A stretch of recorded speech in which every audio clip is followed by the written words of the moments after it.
राहुल गांधी और उसका जो भारत विरोधी गैंग है, इन्होंने ये कॉन्स्पिरेसी रचा है और लंदन में जा करके भारत के खिलाफ बात करने का काम किया है। राहुल गांधी ने लंदन में जाकर भारत को बदनाम करने की कोशिश की है और कहा है कि भारत में लोकतांत्रिक व्यवस्था पूरी तरह से तहस-नहस हो रही है।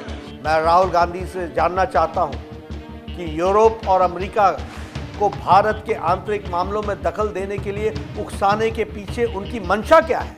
राहुल गांधी की आदत हो गई है, विदेश जाएंगे तो भारत के लोकतंत्र, भारत की जनता, 140 करोड़ की भावनाओं, संवेदनशीलता का अपमान करेंगे। एक विपक्ष के वरिष्ठ नेता ने विदेशी धरती पर जाकर किस प्रकार से पूरे भारतवासियों के सिर पर चोट लगाई है। दूसरे राष्ट्रों को कह रहा है, आओ भारत की इस हमारी मातृभूमि पर हस्तक्षेप करो। पार्लियामेंट्री डेमोक्रेसी डिस्ट्रॉय हो चुकी है, डेमोक्रेसी यहाँ रह नहीं गई है, यहाँ पर जो है वो इंटॉलरेंस, असहिष्णुता हो गई है। ये सारे के सारा अब ये कुछ बाई चांस नहीं हो रहा है, बाई चॉइस हो रहा है। अब ये रोना धोना बंद करे और देश से माफी मांगे। आपने बीजेपी के इन तमाम बड़े नेताओं के बयान सुने, केंद्रीय कानून मंत्री से लेकर बीजेपी के अध्यक्ष तक के। सबके सुर एक हैं कि राहुल गांधी देश विरोधी हैं। बीजेपी के इन तमाम कद्दावर नेताओं के बयानों का सार सिर्फ यही है कि राहुल गांधी और उनकी पार्टी कांग्रेस देश विरोधी टूल किट का हिस्सा बन गए हैं। और चलिए मान लेते हैं कि यही सही है। मान लेते हैं कि राहुल गांधी ने विदेश की जमीन से भारत और इसके लोकतंत्र के खिलाफ बात की है। तो फिर सवाल यह है कि इतने गंभीर आरोप के बाद भी क्या बीजेपी में कोई ऐसा नेता नहीं है जो राहुल गांधी के खिलाफ मुकदमा दर्ज करवा सके?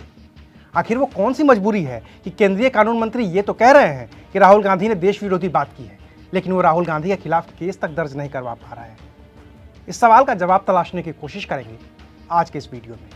नमस्कार, मैं हूं अविनाश और आप देख रहे हैं अनकट। बार बार नकार दिए जाने के बाद अब राहुल गांधी इस देश विरोधी टूल किट का परमानेंट हिस्सा बन गए। एक और आज भारत जहां प्रधानमंत्री मोदी जी के नेतृत्व में दुनिया की 5वीं सबसे बड़ी आर्थिक महाशक्ति बन रही है, वहीं जहां G20 की बैठक आज भारत में हो रही है, वहीं दूसरी ओर राहुल गांधी विदेशी धरती पर देश का अपमान कर रहे हैं, सदन का अपमान कर रहे हैं, देश की पूर्ण बहुमत से चुनी हुई सरकार का अपमान कर रहे हैं और देश के 130 करोड़ जनता का अपमान कर रहे हैं। ये देशद्रोहियों के हाथों को मजबूत करना नहीं है तो और क्या है? राहुल गांधी जी, आपने विदेश की धरती पर कहा कि भारत में लोकतंत्र खत्म हो गया है और यूरोप और अमेरिका इसमें दखल देना चाहिए। इससे शर्मनाक बात क्या हो सकती है?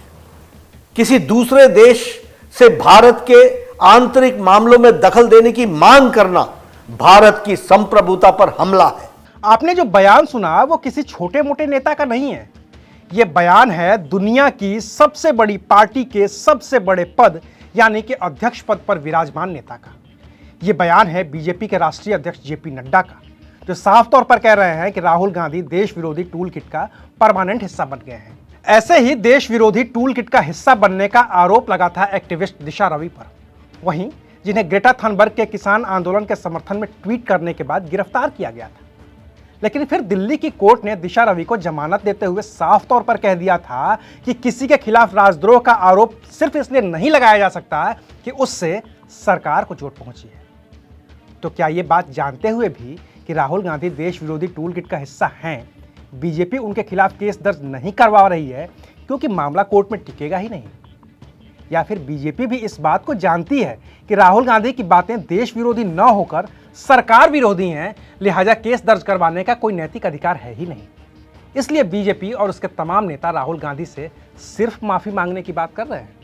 वहीं कांग्रेस नेता राहुल गांधी को भी पता है कि उनके बयान ऐसे नहीं हैं जिन्हें आधार बनाकर उनके खिलाफ केस दर्ज हो सकता है, लिहाजा वो भी माफी मांगने की बजाय अडानी मुद्दे पर बोलने के लिए अड़े हुए हैं। 4 मंत्रियों ने मेरे ऊपर आरोप लगाया है, हाउस में आरोप लगाया है, तो मेरा हक है कि मुझे पार्लियामेंट हाउस में अपनी बात रखनी देनी चाहिए। और मुझे लगता है कि वो मुझे पार्लियामेंट हाउस में नहीं बोलने देंगे। पूरा मामला डिस्ट्रैक्ट करने का मामला है। सरकार और प्रधानमंत्री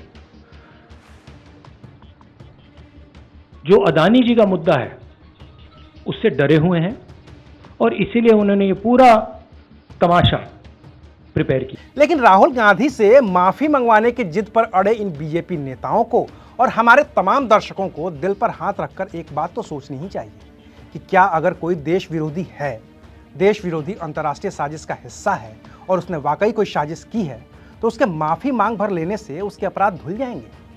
नहीं ना। देश के खिलाफ साजिश करने वाला चाहे जितनी माफी मांगे, रोए, गिड़गिड़ाए, क्या देश का कानून उसे माफ करेगा? नहीं करेगा ना। उसके किए अपराध की सजा तो उसको मिलेगी ही मिलेगी। तो फिर बीजेपी राहुल गांधी पर इतनी दरिया दिल क्यों हो रही है? आखिर क्यों राहुल गांधी से माफी मंगवाकर बख्शने के मूड में है? और क्या देश में सिर्फ बीजेपी और उसके नेता ही हैं जो देश विरोधी बातों से आहत होते हैं? अगर राहुल गांधी ने गलती की है और अपनी राजनीति के लिए बीजेपी उन्हें माफ कर भी दे, तो क्या देश उन्हें माफ करेगा? नहीं करेगा। तो फिर बीजेपी आखिर क्या कर रही है? जाहिर है कि राजनीति, जो कि एक पॉलिटिकल पार्टी करती है। और राहुल गांधी का लंदन में दिया बयान बीजेपी की राजनीति के लिए फिलहाल मुफीद दिख रहा है, जिसका फायदा बीजेपी उठाना चाहती है। क्योंकि ऐसा नहीं होता तो विदेश की सरजमी से भारतीय नेताओं ने भारत को लेकर बहुत से बयान दिए हैं, जिन्हें देश विरोधी, भारत विरोधी और क्या क्या नहीं कहा जा सकता। ऐसे ही एक बयान के साथ आपको छोड़े जाते हैं। सुनिए और तय करिए कि आखिर ये क्या था। एक समय था जब लोग, यार पता नहीं पिछले जन्म में क्या पाप किया था, हिंदुस्तान में पैदा हुए, ये कोई देश है, ये कोई सरकार है, ये कोई लोग है, चलो छोड़ो चले जाए कहीं और। शुक्रिया, आप देख रहे थे अनकट।